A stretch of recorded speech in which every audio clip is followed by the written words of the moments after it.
எல்லாருக்கும் வணக்கம்.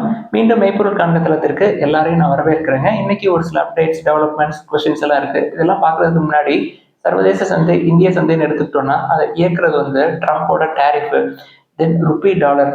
இப்போ ருபி கண்டினியூஸா வீக்கன் ஆகிட்டே இருக்கு இல்லையா, அது தென் ஃபாரின் ஃபண்ட்ஸ் இந்தியாவிலேருந்து வெளில போகுது. அது போக global macro economic data. So தொடர்ந்து சென்ற வாரம் இந்த கடைசி 3 மாதங்களா சந்தையை இயக்கிட்டு இருந்தது இந்த செய்திகள் தான். இதுல மேக்ரோ எக்கனாமிக் டேட்டா அப்படின்றது நம்ம வழக்கமா பார்ப்போம் இல்லையா, ஜிடிபி, இன்ஃபிளேஷன், எம்ப்ளாய்மெண்ட் டேட்டா, இது எல்லாமே அந்த மேக்ரோ எக்கனாமிக் டேட்டாக்குள்ள வருங்க. இதுதான் சந்தையை அடுத்து மேலே போகுமா இல்லை இன்னும் கீழே வருமா அப்படின்றது தீர்மானிக்கிறது லாங் டேர்ம்ல இதுதாங்க.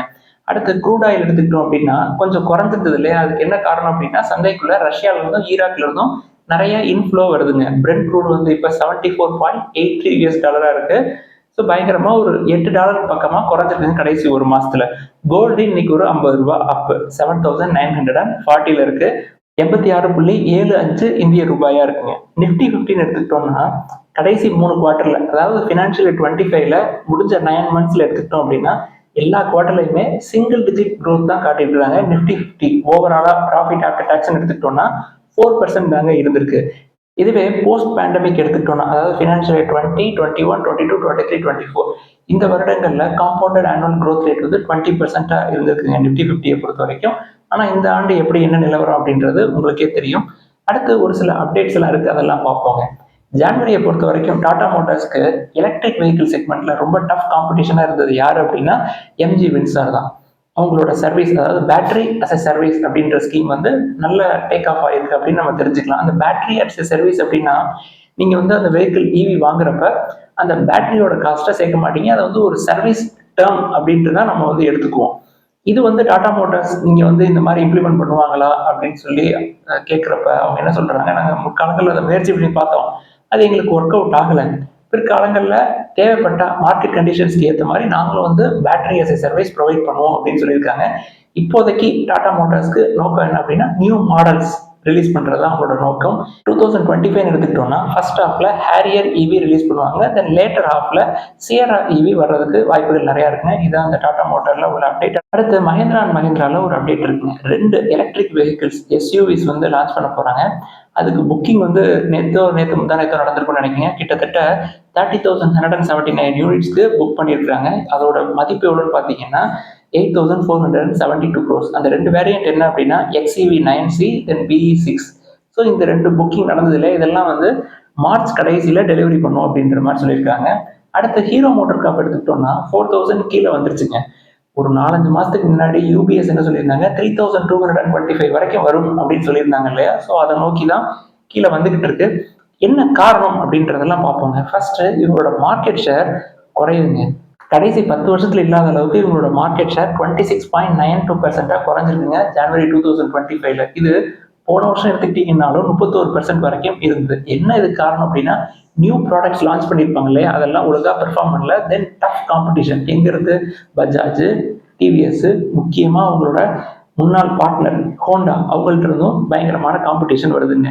ஹீரோவை எடுத்துக்கிட்டோம்னா 2024ல ஒரு 2.5% தாங்க க்ரோ ஆகிருக்காங்க. ஆனா முற்காலங்களில் ஹீரோவோட பார்ட்னராக இருந்த ஹோண்டா இப்போ அவங்களுக்கு காம்படிட்டரா இருக்காங்க இல்லையா, அவங்க போன வருஷம் மட்டும் 20% க்ரோ ஆகிருக்கிறாங்க. இப்போ இவங்களுக்கு ஈக்குவல் ரேஞ்சில் காம்படிட்டர்ஸ் இருப்பாங்க இல்லையா, டிவிஎஸ், பஜாஜ், இவங்களெல்லாம் எடுத்துக்கிட்டோம்னா அவங்களோட ஃப்ரெஷ் என்ட்ரிஸ் இருக்கும் இல்லையா, அதெல்லாம் அவங்களோட ஓவரால் சேல்ஸ் கான்ட்ரிபியூஷன்ல 20% இருக்குங்க.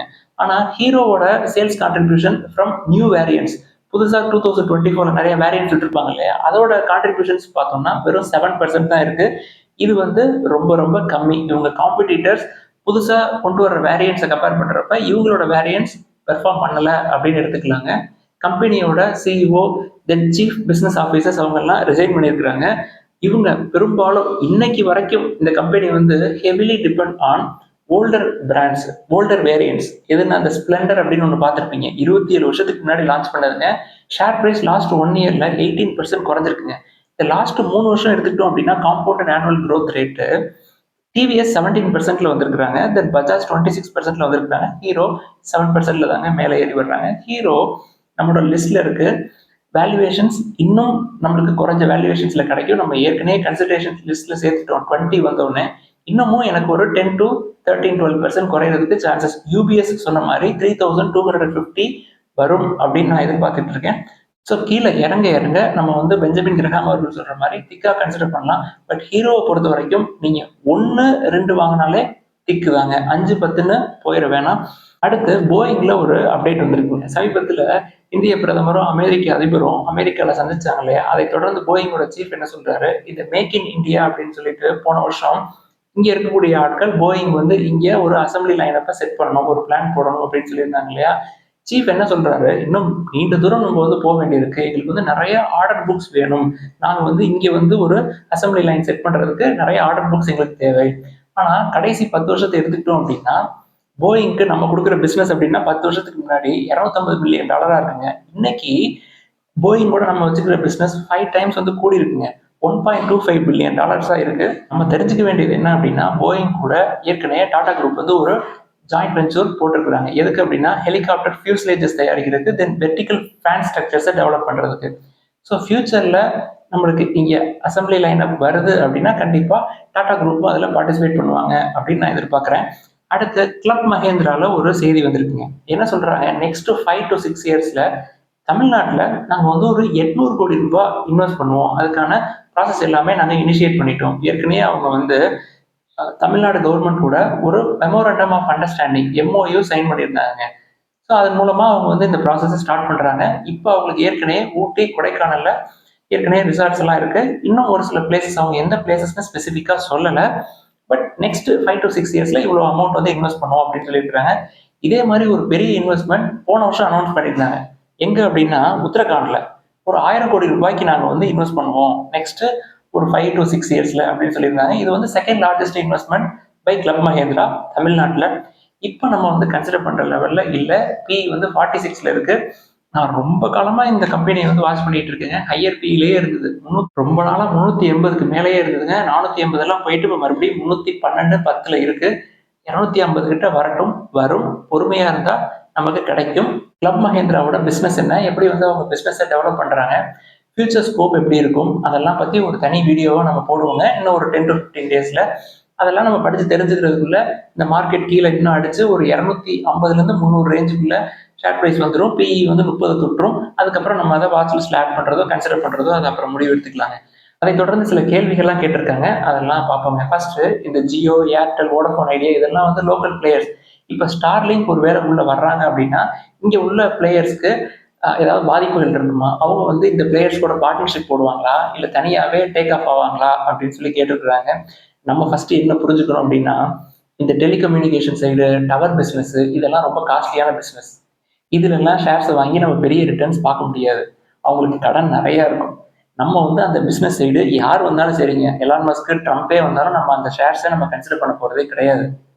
நம்மளுக்கு என்ன அட்வான்டேஜாக இருக்கும் அப்படின்னா ஒரு வேளை ஸ்டார்லிங்க் வந்தது அப்படின்னா அது பார்ட்னர்ஷிப் போட்டாலும் சரிங்க, தனியாக டேக் ஆஃப் ஆனாலும் சரிங்க, நமக்கு இங்கே லோக்கல் பிளேயர்ஸோட மோனோபோலி அப்படின்றது அந்த ப்ரைஸ் ஹைக் பயங்கரமாக இருக்கு இல்லையா, அது வந்து கொஞ்சம் குறைஞ்சா இங்கே உள்ள கன்சியூமர்ஸ்க்கு கொஞ்சம் ரிலீஃபாக இருக்கும். அதை வேணா நம்ம வந்து எதிர்பார்க்கலாம்.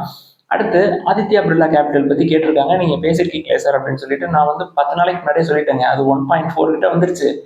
1.5க்கு கீழே வந்தாலே நம்ம வந்து கன்சிடர் பண்ண ஆரம்பிச்சிடலாம். உங்களுக்கு ஆதித்யா பிர்லா கேபிட்டல் மேலே இன்ட்ரெஸ்ட் இருக்கு அப்படின்னா இப்போ வந்து அது கன்சிடரபிள் ரேஞ்சில் தான் இருக்கு. இன்னைக்கும் ஒரு 2.5% பக்கமாக அடிச்சிருந்தாங்க. இன்னமும் குறையிறதுக்கு சான்சஸ் நிறைய இருக்கும். அடுத்து சிஞ்சின் அப்படின்ற கம்பெனியை பற்றி கேட்டிருக்காங்க. ரிசர்ச் கம்பெனி, பயோகான் தான் இதுக்கு வந்து பேரண்ட் கம்பெனி. நல்ல ப்ரொமோட்டர், பட் வேல்யூவேஷன்ஸ் ரொம்ப ரொம்ப அதிகமாக இருக்குங்க. ஹையர் வேல்யூவேஷன்ஸில் போனோம் அப்படின்னா நம்மளுக்கு நல்ல ரிட்டர்ன்ஸ் வந்து கிடைக்காது. அடுத்து break out, Appar circuit, lower circuit அப்படின்னா என்ன சார் அப்படின்னு கேட்டிருக்காங்க. இந்த பிரேக் அவுட், இந்த சார்ட் ஓரியன்ட் விஷயங்களை பற்றி நம்ம எப்பொழுதுமே பேசுறதே இல்லைங்க. ட்ரேடிங் பாயிண்ட் ஆஃப் வியூவில் நம்ம எதையுமே பேச மாட்டோம். இந்த அப்பர் சர்க்கியூட், லோயர் சர்க்கியூட் அப்படின்றத ஃபண்டமெண்டலாக என்னங்கிறத தெரிஞ்சுக்கோங்க. அப்பர் சர்க்கியூட் அப்படின்றது அந்த ஸ்டாக்ஸை வந்து வாங்குறதுக்கு நல்ல டிமாண்ட் இருக்கும். அந்த ஸ்டாக்ஸ்க்கு அதை யாருமே வந்து விற்க மாட்டாங்க. செல்லர்ஸ் பார்த்தீங்கன்னா யாருமே இருக்க மாட்டாங்க, வெறும் பையர்ஸ் மட்டும்தான் இருப்பாங்க.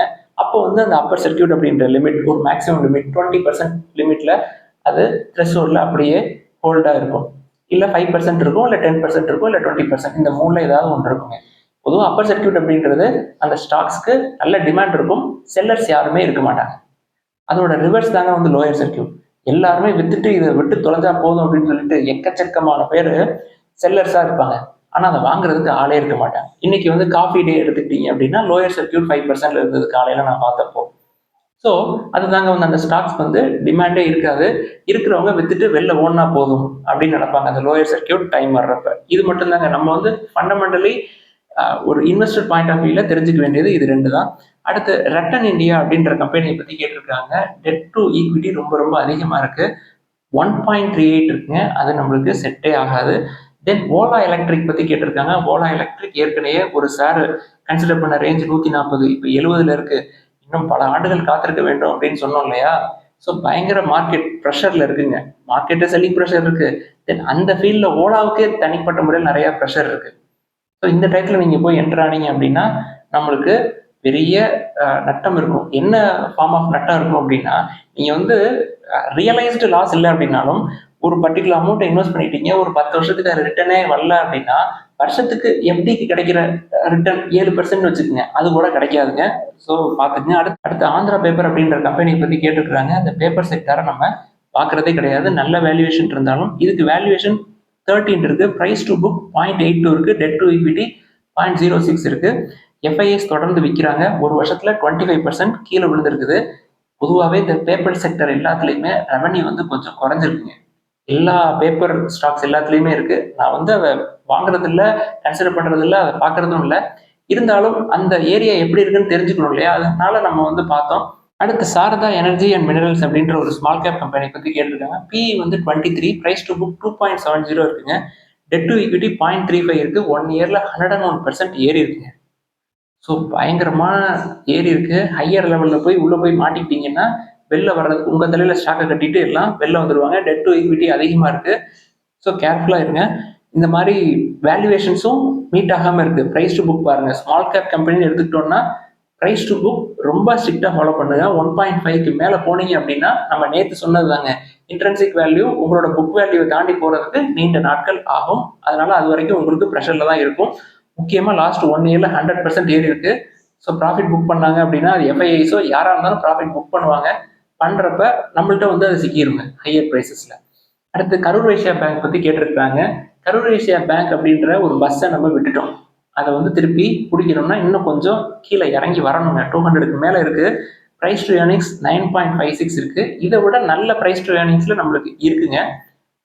Tamil Nadu mercantile bank, Karnataka bank, then south Indian bank, இதெல்லாம் கம்மியாக இருக்கு. தென் ப்ரைஸ் டு புக் பார்த்தீங்கன்னா 1.65 இருக்கு. நமக்கு கன்சிடர் பண்ணுறதுக்கு 0.6, 0.7, 0.8லேயே நல்ல ஸ்டாக்ஸ் இருக்கு. இது வந்து ஒரு mid cap stock. But mid cap small கேப்ல பேங்கிங், நல்ல பேங்கிங் செக்டர்ல இதை விட நல்ல வேல்யூவேஷன்ல இருக்கு. நீங்க வச்சிருந்தீங்க அப்படின்னா பத்திரமா ஹோல்ட் பண்ணிக்கலாம். பட் புதுசா என்ட்ரு ஆகணும், கண்டிப்பா எனக்கு கேவிபி வேணும் அப்படின்னு ஆசைப்பட்டீங்கன்னா இந்த ப்ரைஸ் டு புக் 1.65 இருக்கு. ஒரு 1.25 வர்ற வரைக்கும் நீங்க வந்து வெயிட் பண்ணி தான் ஆகணும். நான் வந்து கன்சிடர் பண்ணணும் அப்படின்னா நான் இப்படி தான் பார்ப்பேன். இப்போ ஃபெடரல் பேங்க் எடுத்துக்கோங்க, அது 1.5 கீழே வந்துருச்சு. பட் இன்னுமே நம்ம வாட்ச் லிஸ்ட்ல கூட ஆட் பண்ணல, வெயிட் பண்ணிட்டு தான் இருக்கோம். அது 1.5 கீழே வந்து கிட்டத்தட்ட ஒரு 2 வீக்ஸ் ஆயிடுச்சு. நம்ம வந்து 150 கீழே வரட்டும், அதுக்கப்புறம் வாட்ச் லிஸ்ட்ல ஆட் பண்ணுவோம் அப்படின்னு சொல்லிட்டு இருக்கோம். ஸோ இந்த வேல்யூவேஷன்ஸ் வந்து லோயர் ப்ரைஸஸ்ல வாங்குறதுனால என்ன அட்வான்டேஜ் அப்படின்றத நம்ம நேற்று பார்த்தோம். டெய்லியும் சொல்லிக்கிட்டே தான் இருக்கும். ஸோ ஹையர் வேல்யூவேஷன் சைடு போகாதீங்க. ஏதாவது சந்தேகங்கள், கேள்விகள் இருந்தால் எல்லாத்தையும் எழுதுங்க, நம்ம டிஸ்கஸ் பண்ணுவோம். எல்லாருக்கும் நன்றி.